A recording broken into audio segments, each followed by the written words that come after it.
I will start with DP2P. This is a new feature and completely new feature in the DPA, and also we have to prepare some implementation in IDE. So the current version is 4.5.5 IDE version, and I have prepared some small network here in my office. This one, I have 5 nodes, and I will start to talk about the DP2P. Till now, we had possibility to connect to any node or coordinator using DSM. And now we have the second option to connect to the nodes only, not to the coordinator, but only to nodes, via new channel which is called DP2P. And there are some next differences between DSM and DP2P. As you know, in DSM you must restart or reset device which you want to connect to. And in DP2P there is no need to reset device, but there is need to be the node bonded. So DP2P can be used only with bonded nodes. And when you open the help in IQRF IDE, there is some description, and when I will summarize it, it means the DP2P is used only for one or more nodes in direct range. No reset is needed, and you must know the network type, working channel, and access password to be able to connect to the node. So again, network type, access password, and working channel, because these nodes are already bonded in some networks, are working, and now you have some service tool and you want to connect in direct range to some existing nodes. And because this node is running on the working channel, you must know the working channel. And you can send, or DP2P allows you to send any DPA request to the node. So you can change configuration, you can control LEDs, write to UART. Any DPA packet can be used via DP2P channel. So this can be useful for some user controllers. You can switch on off light directly, not only via coordinator, but directly from some remote controller. And the nice is that if you want to have only one controller for more networks, there is no need to bond this controller to the network. You will just set the access password, network type, and working channel, and you can immediately control the node. But the node, to be able to control it, the DP2P feature must be enabled in its configuration. That is why when you look to the IQRF IDE, the configuration now has this checkbox, new checkbox, DPA peer-to-peer. And as a default, it is disabled. So it means if you want to have the nodes controlled by DP2P, you must enable it in the TR configuration. And of course, to be able to show it to the customers and use it, we have prepared some tool in the IQRF IDE, and it is implemented in the CATs. Now I connect CATs to my CK, and you can see the basic window where I can set the network type. I can set sensitivity. It depends on the distance between the controlled node and my cats. So you can set the sensitivity in 4 levels. You can set the cat TX power and working channel. So it means that the cats, as you know it, has new tab here. This is called DPA peer-to-peer. You will write the access password. My access password is IQRF. And on the settings tab, I have the correct network type and correct RF channel. And now I should be able to scan his button to scan devices. I will switch on all my 5 nodes. And before the scan, I must set the field of or bitmap of address nodes. You can choose only one node with address 1. Click scan. Yes, and I will clear the table and run it again, and you can see that I was connected. I have communicated with only one node, but I can set more nodes, for example, 2 nodes. Yes, and I have response from 2 nodes. And to be easy for you to set addresses when you have big network, for example, 100, 200 nodes, there is this icon. It's open on my second monitor, and you can simply select from this up to 239 checkboxes which nodes you want to select, you want to scan, or you want to communicate with. Yeah. So I will simply create such block of nodes. I will click on the checkbox, and now I have the intervals prepared here in selected nodes. Yeah. Click OK, click scan, and now I will wait for responses for all nodes. So this scan feature was implemented based on requests from Shimon. Yeah, because you can imagine some company installing lights in some hall, and you want to find out which devices are close to my cats. Yeah. So I will set small power or sensitivity, and I will set, for example, I know that there is 50 lamps. I will choose, will set or select the all addresses and click on the scan button, and I should see all available lights. Okay. Then I can move with the cats, and I can find next available lamps and so on. Yeah, and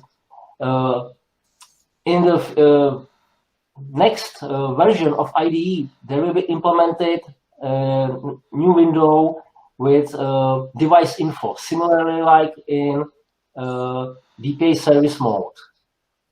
Yeah, so then you will be able to click on the device, choose some command, for example, to read all information like TR configuration, network information, and so on, and you will see everything in the table. Yeah. It is like the enumeration. Yeah. Actually, we have only these commands implemented, so I am able to reset all selected devices. I'm able to indicate by LEDs and so on. Or this command is I will send the command which is prepared in the terminal DPA test. And you can see that because I'll show it again. When I disconnect the cats, you can see the standard GUI for DPA test. Now I connect the cats, and the DPA test GUI has changed. And you can see that there is no another, because addresses will be set by this icon or manually. And here you can prepare any command you want to send to devices. Here you will write addresses which node should receive the command, and that's all. Of course, you will see the communication in the terminal. I will show you something. I will clear the terminal. I will choose, for example, peripheral OS command read information. I will set all my 5 nodes. Okay, and I will send the packet. And here you can see that DP2P sends one request, which is this one. This is standard request for OS read with these addressed nodes. And then every addressed node has some time slot.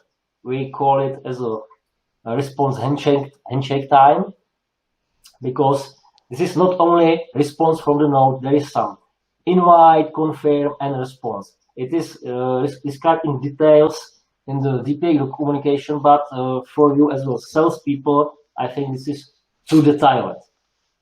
For you, it's important that you will send one DP2P request, and then you will receive 5, in this case 5, because I addressed 5 nodes, 5 responses. And when I double click the response, you can see the OS read information from first address node, second, and so on. If you will address 100 nodes, you will receive 100. In ideal state, you will receive 100 responses. So if you will play with this tool, I would recommend to read the help.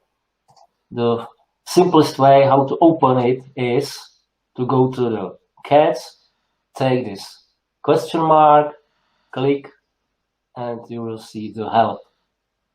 The description, and there is also description of the settings. Next, information regarding the DP2P you can find in the DPA documentation. There is special chapter, new chapter, DPA peer-to-peer, and there are technical information, more detailed, with source code. This is very suitable for people which will want to create their controller, something like cats. Based on this information in DPA documentation, some experienced programmer is able to create its own controller to use DP2P. It means tools like cats. Now we offer a possibility to create user remote controller or user tool to communicate directly with nodes for some service purposes, inventory of networks, and so on. DP2P is up to user if it will be enabled or not in given node. So this is possibility to control the node directly without need to communicate via coordinator. Yeah. Can I have a question regarding the security? So let's say that I build up a controller, let's say a simple switch to control 3 of my lights in my office. When I, let's say, steal the controller and I get it connected to IDE, am I, let's say, able to read the security, the access password, so then I can hack the whole network or not? Do you mean from the controller? Yes, yeah, the controller. It is up to the firmware in this controller, because if someone will keep the access password in readable form, then yes. Because, for example, in our case, from the cats, isn't possible to read out the access password. Okay. If you will have controller with display and the access password will be shown on the display, you have access password to your network. Yeah. No, I mean like a simple switch, right? So imagine that you have a setup like that you have a lights in a, let's say, office room, but you have also a local switch, which is like a switcher, really like a button that is actually controlling the lights through the DP2P. So if I take the module from the switch that needs to have the access password in the module, right? So can I read it from the module? No, from the module, no. Okay. But if the module is connected to some other MCU, then it depends on the software design. Yeah. Got it. Yeah. Okay. Fair enough. And when we look to the DPA release notes, you can see what is new. Yeah. There is this DP2P, and what is important to know is that there is new feature called factory settings. So there is new DPA command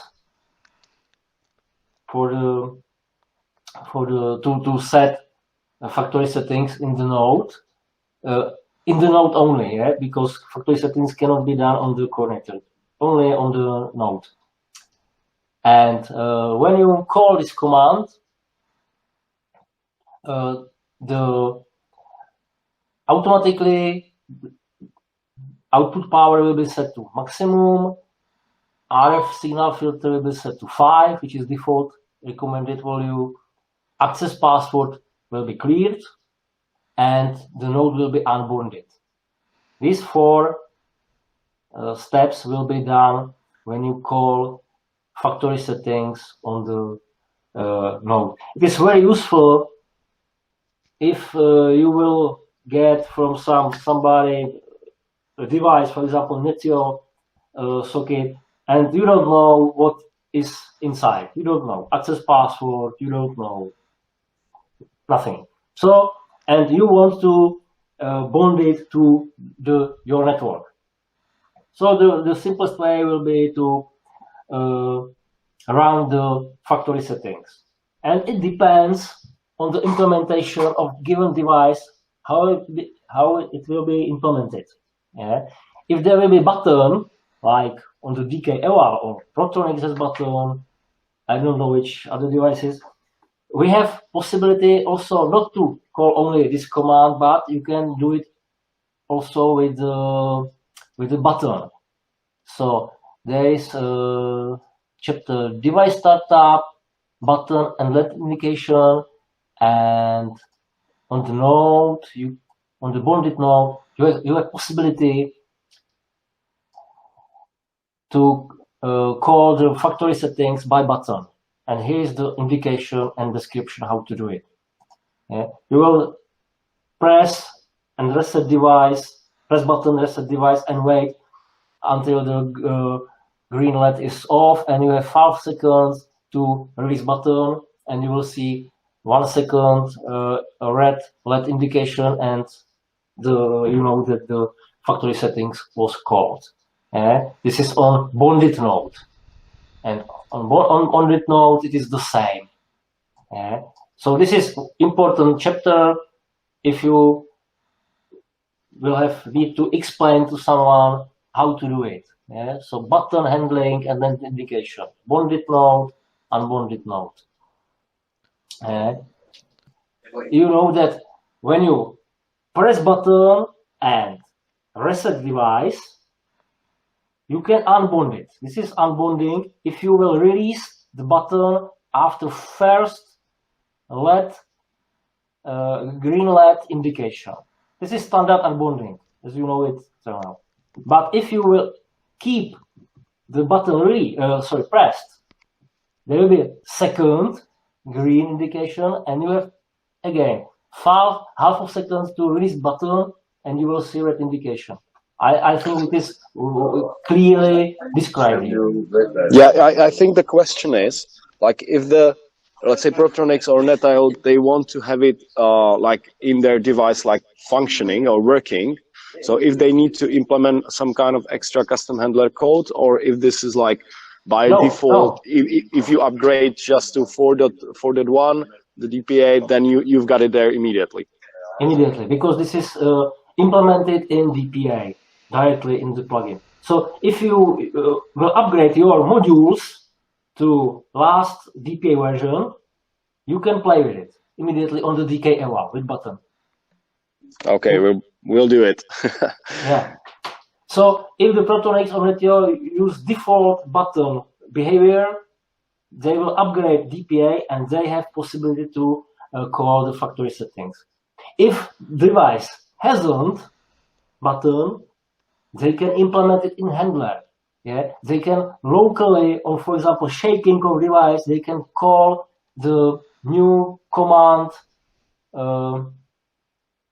this one, DPA command. This peripheral, this command, you can call it locally or remotely, and put device to the. So if someone will know that my node number 5 will be removed from network, I can send this command, and the device will be immediately set to the default or factory settings, and okay, take it and put it somewhere else or someone else. It's done through the network, so I need to know the access password. Yeah, and also because every DPA command can be called also locally in handler, you can call it also locally in handler on, as I told, for example, shaking or some, I don't know, some event. So this is a new feature or new things in the DPA, which I wanted to mention. If there are no questions regarding DP2P, I will switch to the new features in Auto Network. I think these new features I completely presented in the chain, because from this time we changed nothing in IDE. So there is this Auto Network tab, and I will remove cats from my CK and put coordinator. And what is new in the Auto Network? There is this bonding control field, a hardware profile ID, filtering conditions. These two fields are new, because till now, when you created network using Auto Network,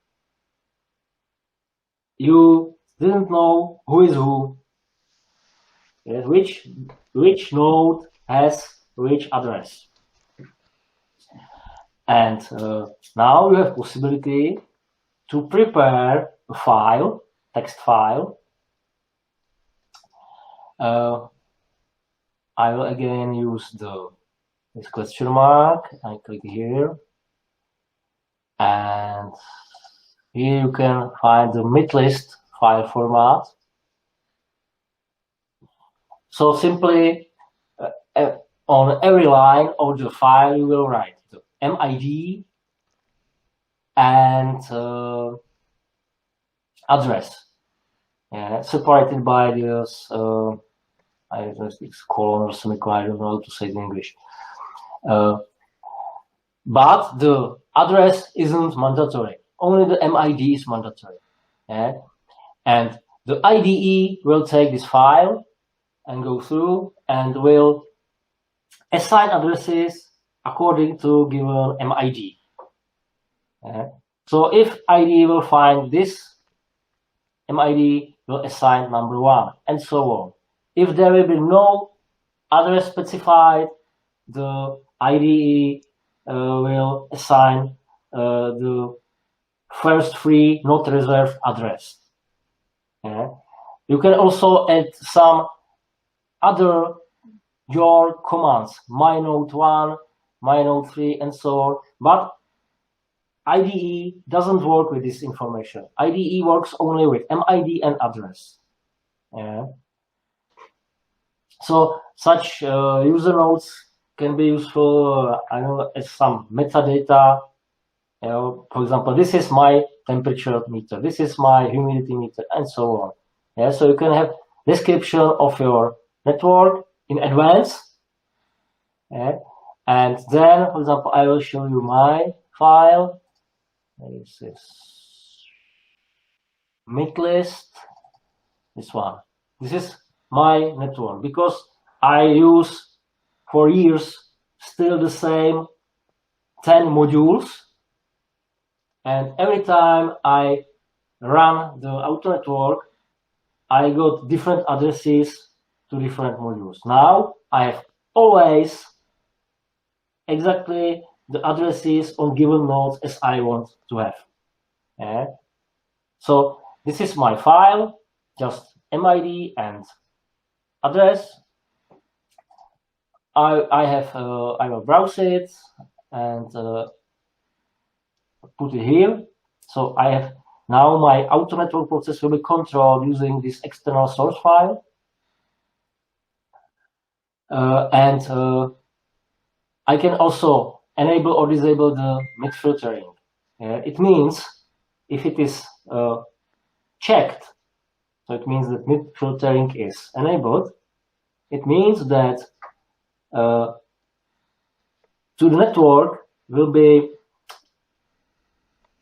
add only nodes which are listed in the file. Only my 10, in my case, only my 10 TR modules. It means if my coordinator will find during auto network some nodes which isn't listed, in this case it will be removed. In this case, when it is unchecked, it will be bonded to the network.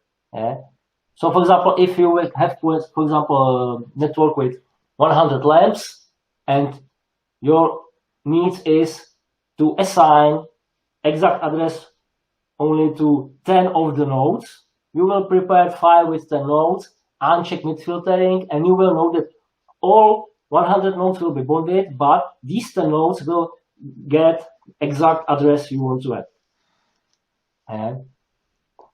So I will try it. So I will first unbond, complete my network. So now this is my network, and I will run auto network with this external source file, etc. Discovery power. I will use this one. Stop conditions, maximum number of ways, I will 10. Network size, maximum network size is 5 because I have 5 nodes, and 2 number of empty ways. These parameters I suppose you know already, because this is not new features in ID. This is from somewhere from the spring. So I suppose you know it. If not, you can ask me.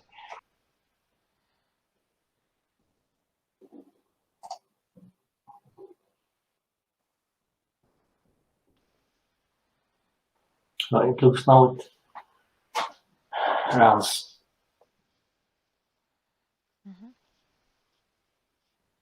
Yes, I have created the network, and you cannot see it, but I believe when I click on the node number 3 to switch LED on, my node number 3 has the LED on.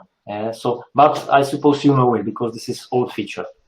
The new feature is that the addresses was assigned exactly according to this file. You can also filter, because when you look to my network, I have 2 nodes with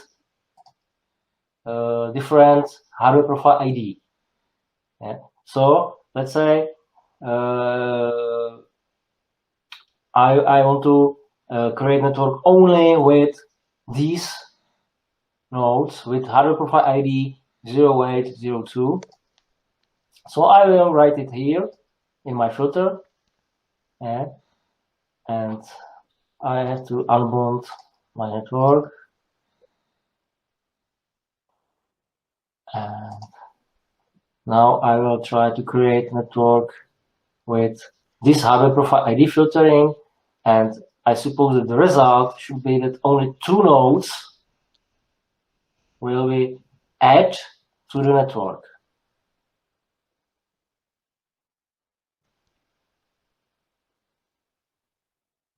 You can see only 2 nodes from my 5 nodes on the table.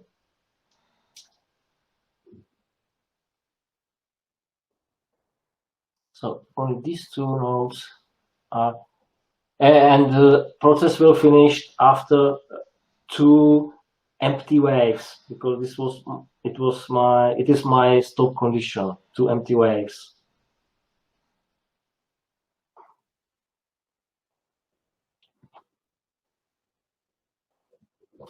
So customer has now possibility to create networks based on hardware profile ID, based on MID. And some advanced feature is possibility to create overlapping networks. This is very specific, and this feature is suitable for big networks with lot of nodes. And the principle is very easy. Very easy. When you enable it, you will write which networks you create, for example, 2 networks, and which network you actually create from these 2 networks, and the auto network will assign will bond device to the network according to its MID. The MID will be divided by the number of networks. In this case, because we have only 2 networks, it means that even MIDs will be bonded to 1 network, and odd MIDs will be bonded to the second network. I will try it. I will create network, and now I have Smith file. I want to create 2 networks, and I just create network number 1. And hardware profile filtering we can check. Can we check this? Yes, but because I have only two nodes with this hardware profile, I don't know what would be the result. But of course, you can combine all parameters. So in the first one would be these 2 nodes, and in the second network there will be the rest of nodes if I uncheck the rules. Yes, exactly. And when the process will finish, we will check the MIDs.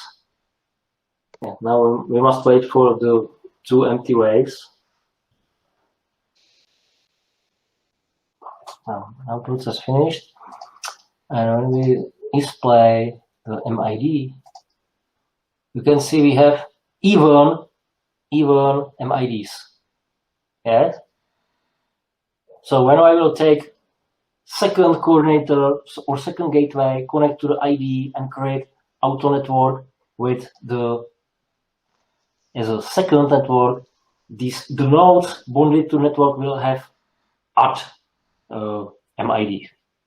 But what is very important, if you create overlapping networks, you must have different channels on the coordinators, on the gateways. Yeah? Otherwise, there will be collisions. This is clear properly. But we recommend to use non-zero. That is why we implemented some restriction in the DP2P in IDE. If you will try to connect cats via DP2P using zeros access password, the IDE will not allow it. You will get message that the access password 16 zeros cannot be used. This access password is empty. I will try to send. I have no nodes selected, so I will select some nodes.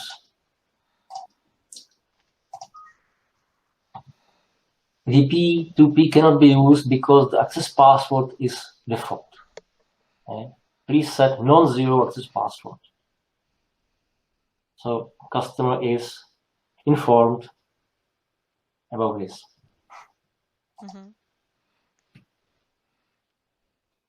So if he left the zeros as an access password in his network, he isn't allowed to use DP2P? Exactly. Because it is very, very dangerous. If I go back to the auto network with overlapping networks, this is the same. There are same rules as for auto network generally. So access password must be the same on nodes like on a coordinator. Yes. Right? There are no changes in this way. Okay. Jarno, I have the question about list of MID. Would you prepare it? Please let me know. You have to prepare it manually, or you can read this list for example, from existing network and use next time one more time. How it works? Actually, only manually. Only manually. So, for example, if you have 100 nodes, first you have to prepare 100 MID, later on prepare 100 addresses. Yes, and because you cannot create it from the ID because you haven't created the network yet. So we have new modules, and it is supposed that you have some production, and during production you must upload the MIDs to the you must upload some files like plugin handler to the modules, and during this process you are able to read out the MID, so you can do it automatically, for example, because we have also the IDE in command line version. So I think this is the way. You must prepare it in advance. I would like to mention that we also upgraded the network deployment document. There is new chapter DP2P. In the cat description, is a short chapter. There is description of VSM. And now there is description also of the DP2P. So I will summarize it. Regarding DP2P, you can find information in IDE help. The simplest way is to take the question mark in IDE. The technical details you can find in the DPA documentation from Hinek. And this is especially intended for those which want to create their own cats, let's say, their own controller.